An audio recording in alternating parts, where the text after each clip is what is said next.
क्विकबुक्स से रिलेटेड हमने काफ़ी वीडियोस बनाए हैं, जिसमें हमने काफ़ी फ्रीलांसिंग को भी इंक्लूड किया है कि क्विकबुक्स में आप फ्रीलांसिंग किस तरीके से कर सकते हैं। और साथ ही में हमने थोड़ा बहुत यूएस अकाउंटिंग के बारे में भी बताया है।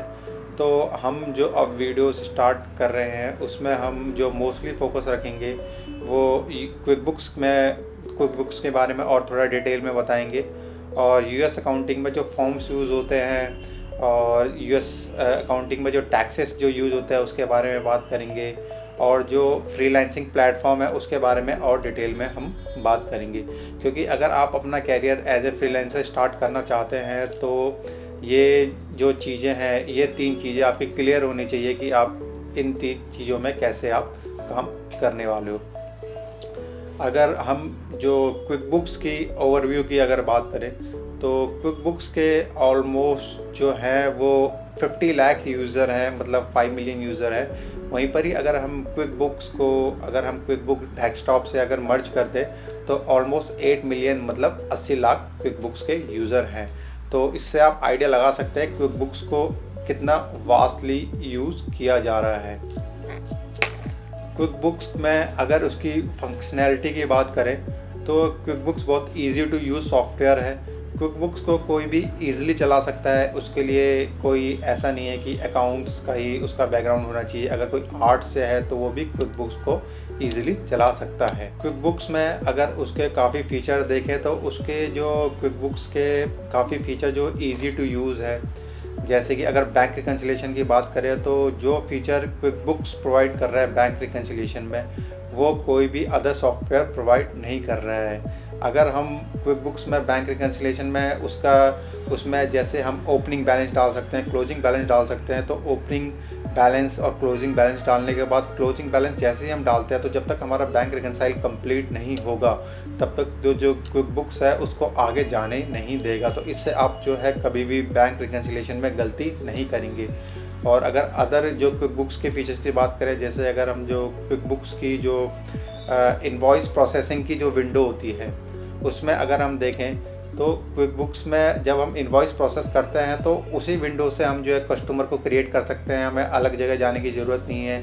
और जब हम पूरा इनवॉइस को एंटर कर लेते हैं तो क्विकबुक्स बहुत अच्छे से समराइज़ करके बहुत अच्छा सा डैशबोर्ड हमको देता है कि क्या हमारी जो प्रेजेंट सिचुएशन जो चल रही है, और वहीं से ही इनवॉइस की विंडो से ही हम उसको जो पेमेंट को हम जो रिसीव कर सकते हैं। तो ये सारी चीज़ें हैं वो आपको किसी जो अदर सॉफ्टवेयर है उसमें आपको देखने को नहीं मिलेंगी। क्विकबुक्स के अगर यूज़र की या फिर यूजेस की बात करें तो जो क्विकबुक्स को ज़्यादातर जो यूज़ किया जाता है वो स्मॉल बिजनेस के द्वारा यूज़ किया जाता है।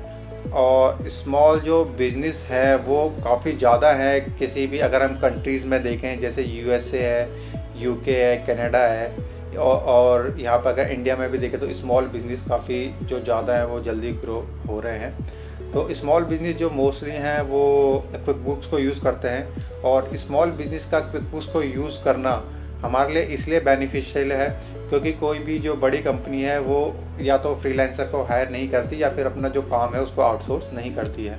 तो हम जो मोस्टली हमारा जो एम रहता है वो आउटसोर्सिंग वर्क को करना रहता है, ना कि हम किसी कंपनी में जाके जो एज ए जो जॉब है उसको करना चाहते हैं। क्विकबुक्स में अगर हम जो है जॉब अपॉर्चुनिटीज़ की बात करें तो जैसे जैसे जो काम है बाहर से जो इंडिया में आउटसोर्स होने लगा है तो काफ़ी जो छोटी छोटी फर्म जो है वो खुल गई हैं जो बुक कीपिंग का काम करती हैं। तो इसलिए जो क्विकबुक्स है उसकी रिक्वायरमेंट काफ़ी बढ़ गई है। छोटी छोटी नहीं, जो बड़ी बड़ी कंपनियाँ हैं, डेलॉयट है, केपीएमजी है, जेनपैक है या फिर एक्सेंचर है, वहाँ पर भी क्विकबुक्स के जो प्रोजेक्ट्स हैं वो चल रहे हैं। तो अगर आप जॉब करना चाहते हैं क्विकबुक सीखने के बाद तो आप जॉब भी कर सकते हैं। और अगर हम क्विकबुक सीखने के बाद work from home job opportunities की बात करें तो वर्क फ्रॉम होम जो अपॉर्चुनिटीज़ है वो क्विकबुक सीखने के बाद अनलिमिटेड है। जैसे कि हम किसी भी जो फ्रीलांसिंग प्लेटफॉर्म है वहाँ पर अगर हम क्विकबुक्स लिखते हैं तो क्विकबुक से रिलेटेड जो है काफ़ी जॉब्स जो दिखने लग जाती हैं। और अगर हम किसी फ्रीलांसिंग प्लेटफॉर्म पे भी ना जाए, अगर हम जो ईमेल कैंपेनिंग यानी कि जो सीपीए हैं उनको फाइंड आउट करके अगर ईमेल से लिखें तो भी हमें काफ़ी क्लाइंट जो है क्विकबुक्स में मिल जाते हैं।